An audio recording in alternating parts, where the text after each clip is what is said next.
Rank पे। Next बताइए जी, और कोई डाउट है? सो सर एक क्वेश्चन भेजा था। अच्छा ठीक है, तो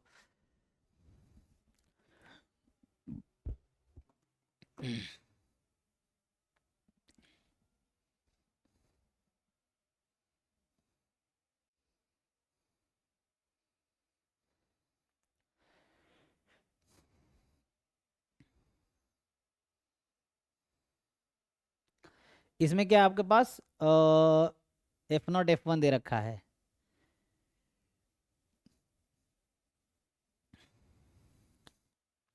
सो which one of the following options is necessarily correct?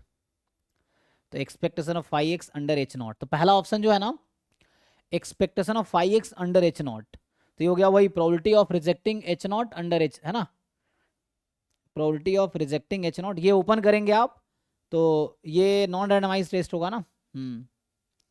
तो ये होगा probability of rejecting H not when H not is true. PDF F not आप ले रहे हैं, तो rejecting H not when H not is true, मतलब ये साइज है, तो साइज निकालना है।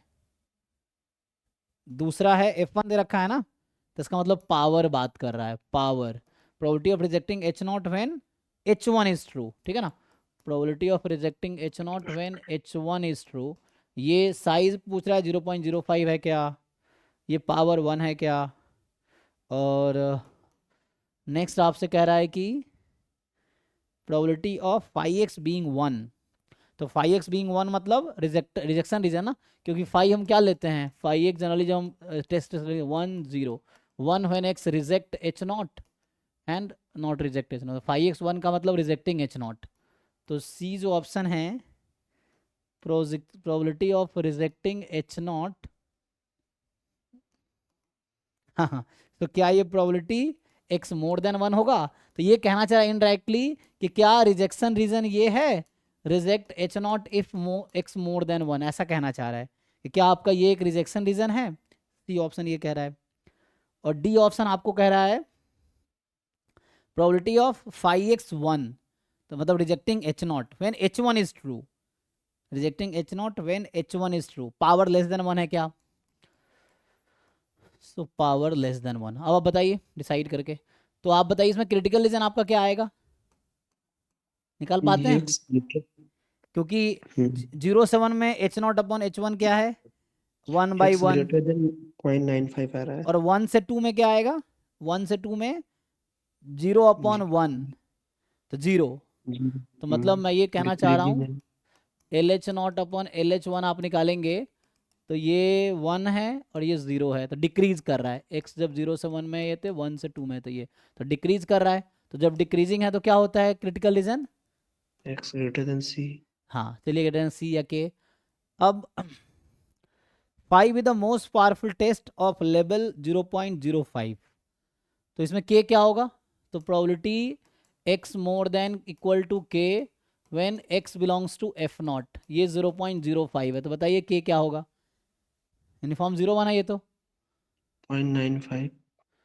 तो k इज 0.95 है ना, सो क्योंकि वही है।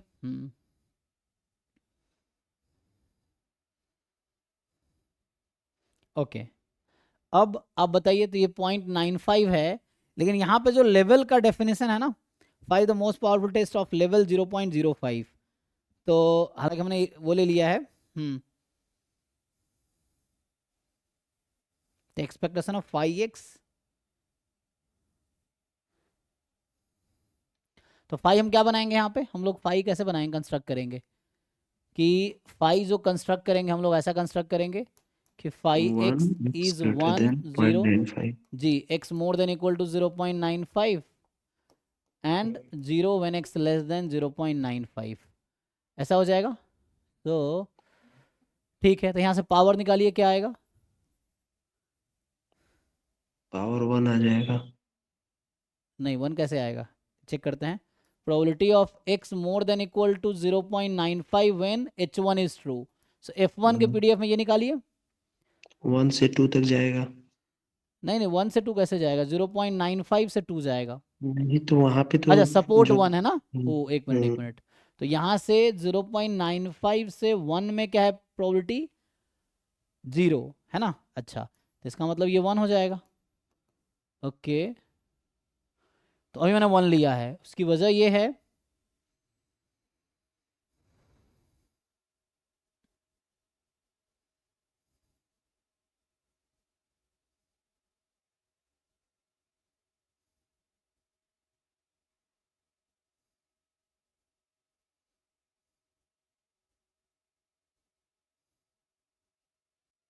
हम्म, कुछ क्वेश्चन इस पर ना डिफरेंट आए जन पहले जो आते थे। अब इसके अकॉर्डिंग क्या बोलना चाहते हैं, आपको क्या लगता है क्या सही है? आंसर की में बी दिया है, ए क्यों नहीं दिया है, ए क्यों नहीं है? क्योंकि level of significance and size दोनों हमेशा इक्वल होना जरूरी नहीं है। हम्म, मैं वहां पे ए करके आया था, वहां पे मैंने गलती, जैसे आपने 0.95 किया था, वहां मैंने भी जल्दी जल्दी में कर दिया, 1.05 आ गया था। अच्छा, हो हाँ वही, मैं तो वही हम्म। केयरफुल रहना, मतलब मैंने ना, मैं भी गलत ही निकालता अभी, हाँ वही। हाँ, जब मैं रिस्पॉन्स अपना तो देखने इसका लगा ये है तब कि अगर समझ में। लेवल ऑफ सिग्निफिकेंस आप देखें जनरली क्या होता है, लेस देन इक्वल टू ये होता है। तो इसकी जो मैक्सिमम वैल्यू है ना, मतलब अगर आप डेफिनेशन देखेंगे बुक में लेवल ऑफ सिग्निफिकेंस का और साइज का, तो generally at the lower level, या सिंपल सिंपल हम बोल देते हैं कि सेम है, लेकिन ऐसे स्ट्रिक्टली सेम तो नहीं है ना। तो जो level of significance level alpha test का मतलब क्या होता है कि जो साइज है वो मैक्सिमम 0.05 होगी। जैसे मैंने लेवल 0.05 लिया ना, तो इसका मतलब है साइज की value less than equal to 0.05 है। मतलब मैक्सिमम साइज या मैक्सिमम टाइप 1 एरर जो होगा वो ये हो सकता है, ये मतलब है एक्चुअली। अगर आप देखें डेफिनेशन, जैसे प्रसन्ना साहू है उसमें है, कैसेला बर्गर में लिखा है बड़ा अच्छे से डेफिनेशन, आप देखेंगे वहाँ पे, तो वो बता रहा होगा कि जैसे अल्फा लेवल ऑफ सिग्निफिकेंस है, इसका मतलब साइज की मैक्सिमम वैल्यू अल्फा है। Size not exactly alpha, that is less than equal to alpha. जो टाइप 1 एरर मैक्सिमम प्रोबेबिलिटी जो अलाउड है टाइप 1 एरर के लिए वो 0.05 मतलब अल्फा है। तो उससे कम भी हो सकती है साइज, ये चीज़ है। तो इसलिए उसने ए को रिजेक्ट किया है। अच्छा, बट सर यहाँ पे जो साइज तो ऑलरेडी दे रखा है, 0.05 है। नहीं, साइज नहीं दिया ना, वो लेवल ऑफ सिग्निफिकेंस दिया है, पढ़िए। सर सॉरी, हाँ, लेवल ऑफ सिग्निफिकेंस। हाँ, तो वही कह रहा हूँ, लेवल ऑफ सिग्निफिकेंस साइज हमेशा इक्वल नहीं है। Level of significance the maximum size possible. But जैसे सर डेफिनेशन लगाएंगे तो यहाँ जैसे क्रिटिकल रीजन मेरा आ क्या है, जाएगा, एक्स मैं समझ ग्रेटर रहा देन हूँ, अगर फाइव। इसके अकॉर्डिंग सोचेंगे तो आप सोचेंगे कि rejecting H not when rejecting H not when H not is true, यही ना। लेकिन उसमें ये है कि जब हम लोअर लेवल पे जब पढ़ाते हैं बच्चों को, तो हम यही बोलते हैं ना कि दोनों इक्वल फॉर्मूला लगा सकते हो। लेकिन स्ट्रिक्ट सेंस में यहाँ पे आपको डिस्कार्ड करना है। तो स्ट्रिक्ट सेंस में both are not same actually, ये आपको समझना पड़ेगा। ये हाँ नेसेसरी बोला है। है, हाँ नेसेसरली वर्ड यूज किया ना, नेसेसरली हम्म, करेक्ट। तो मतलब हो सकता है हम्म, साइज 0.05 भी, बट ये जरूरी है कि 0.05 ही हो। हम्म। मैक्सिमम साइज या मैक्सिमम टाइप 1 एरर जो है यहाँ 0.05 है। तो आप समझ सकते हैं size less than equal to 0.05, ये है यहाँ पे। अगर ऐसा होता तो नेसेसरली ट्रू हो जाता। तो चूंकि गेट लेवल मुझे लगता है ना बहुत, जैसे जैम लेवल हम लोग बता देते हैं ऐसे, या बीएससी में है, लेकिन आपको गेट लेवल पे वही डिस्क्रिमिनेट वो करना आना चाहिए क्या होगा इसके वहाँ अकॉर्डिंग। एक्चुअली एग्जाम में 1 आया होता तब थोड़ा सोचते। वहाँ हाँ, 1.05 आ गया तो वहां से गड़बड़ा गया। गलती हो गया, हाँ वो होता है, वो सिली हम्म। मिस्टेक्स होते हैं, मुझसे भी होते हैं, क्लास में भी एग्जाम में भी होते हैं, लेकिन वही बचाना होता है एक्चुअली।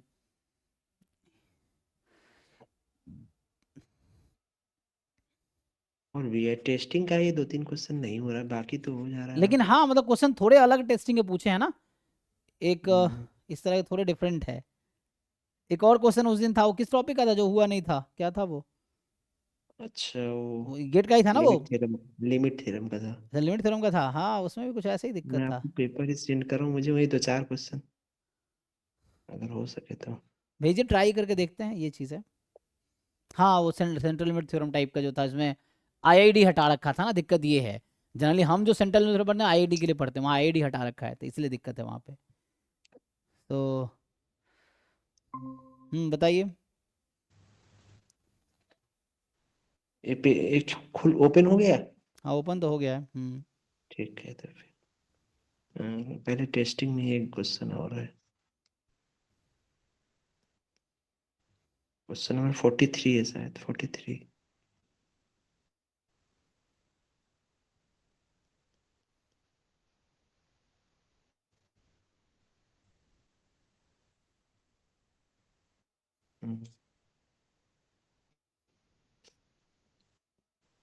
43 जो है